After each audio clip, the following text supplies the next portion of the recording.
Hello everyone and welcome to Vintage Van Life. Now a couple of weeks ago I was in America. I was basically out near the desert in Las Vegas and I thought that was hot. But in Pembrokeshire at the moment it's rivaling that kind of temperature. Now one of the things is my van is normally parked up the top, which is a sun trap. And for me a sun trap is a very bad thing. I absolutely hate being in the heat. And when you're in a van like this and you can't escape from it, no air conditioning, no shade. Now normally I would park it in the shade so I can sleep in it, but one of the troubles with its current location is it's on quite a hill. So basically at the moment I'm just going to be fiddling around because the rear lights aren't working, also one of the rear indicators, and I'm also going to have a look at the front doors because they overextend and they can smash the indicators on the other side. And that's kind of what I'm up to at the moment. Now speaking of lenses, and I'm referring to the indicator and side light lenses, I'm going to talk about those. So here we have my side light. It is actually on, just not very bright. I mean, it is the daytime. It also highlights the fact we never actually bothered to paint around it yet, but we will. However, this is a kind of more of a 50s, 60s design, whereas on the back, it's a bit different. So this one is the one that came with the van, which to me looks like something from the 70s or 80s, which figures because this overhang on the back of the van wasn't actually put on until around the 70s or 80s.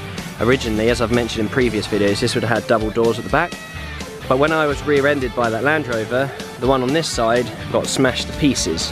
So one thing I really want to invest in is those 50s, 60s styles lights, those kind of cone ones with the chrome around the edges, and I have three on each side, so the brake light, side light and indicator, all separate units running down the side, which I think will look a lot more fitting.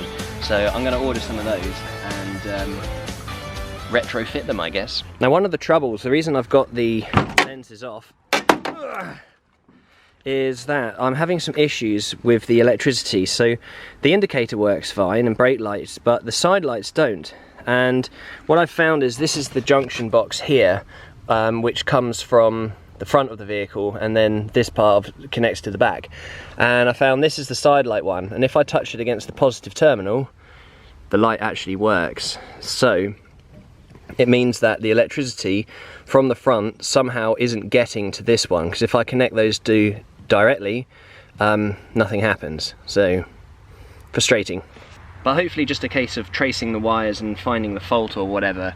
It's easier said than done because they kind of disappear inside the vehicle and they're all painted grey, which is really annoying because you can't colour coordinate them, and they're often wrapped in a loom as well, so not as easy to trace as you might expect, but still not impossible. Okay, it's the morning time and I've got quite a day ahead of me. I'm going to be driving to Aberystwyth to, I think I said that right, to drop off a vintage washing machine to a friend of mine who's bought it. Then myself and Jolie are driving Jacques to Birmingham to go and visit my friends Mark and Rachel, and after that driving to Hayling Island, drop Jolie off, and then I'm going back home to Sussex. But before we do any of that, we're going to go to the Pirate Cafe in Amroth. How's it going in here, Jolie? Hi, I'm just tidying up. Are you looking forward to the Pirate Cafe? Oh, naughty.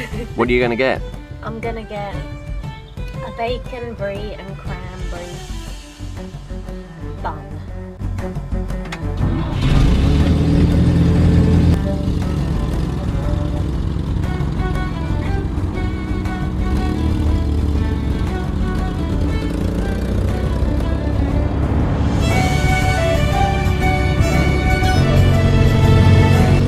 I've been back in Wales, we've been out in Jacques a number of times, and apart from the clutch going wrong last week, everything is fine, so touch wood. When it comes to the drive this evening, I'm hoping we will just get there without any problems, so wait and see. But for the time being, we're going to the Pirate Cafe. Arr!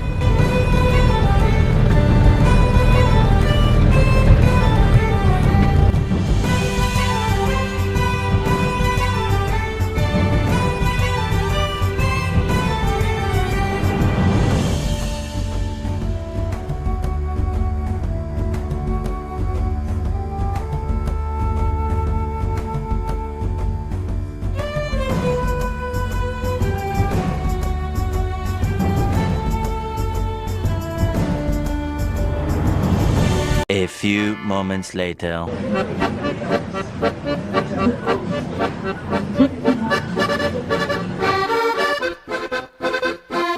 Mark and Rachel. So bunnies for Rachel and fudge to share, and the crab is for Mark.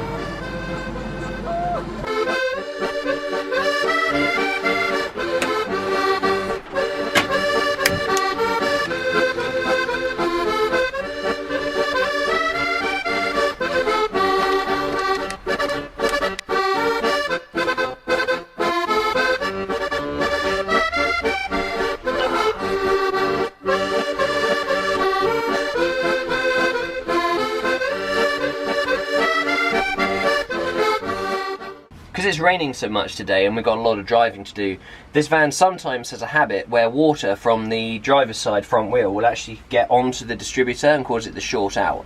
It's unlikely, but it can happen, and it has happened.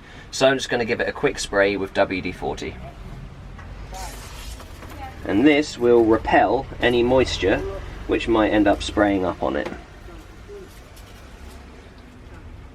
That should be enough. Probably more than enough.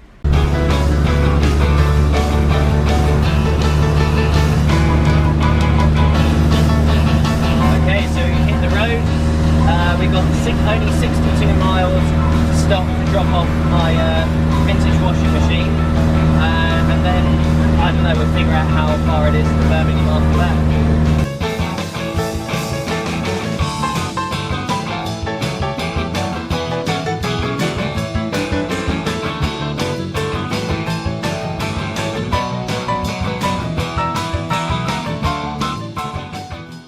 Okay, so we've dropped off the historic Pembroke twin tub washing machine.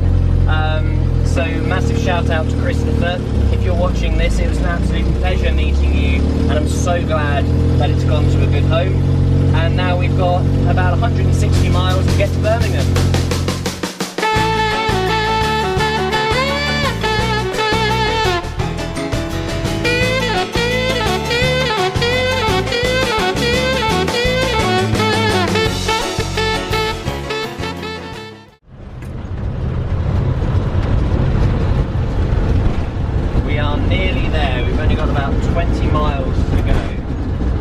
Dark, and you can tell you're back in England as opposed to Wales because the roads are incredibly potholey and broken. Hey Mark, I've arrived. Why? Oh, it's all going to get stuck. What have we got? Pizza? Pizza. Excellent. Meat feast. Hey Kirby.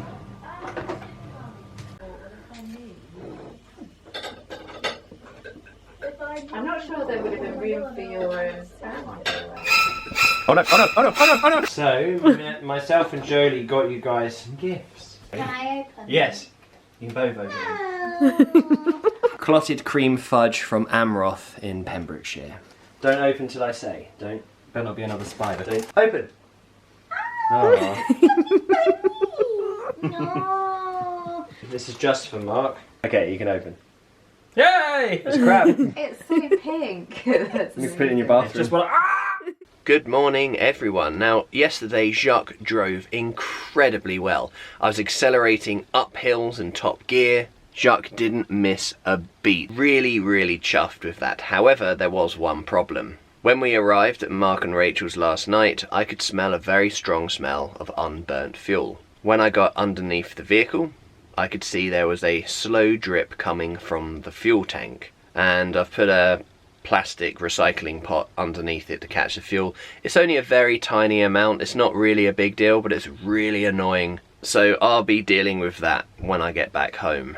As always guys, thank you so much for watching my video. I hope you enjoyed it. Please leave a comment in the comment section below, give it a like, all of that kind of thing, and we'll see you in the next episode. Now join us in next week's episode as we are going to be going to the Black Country Living Museum in Dudley. A fantastic day out where it really brings history to life. We'll see you there.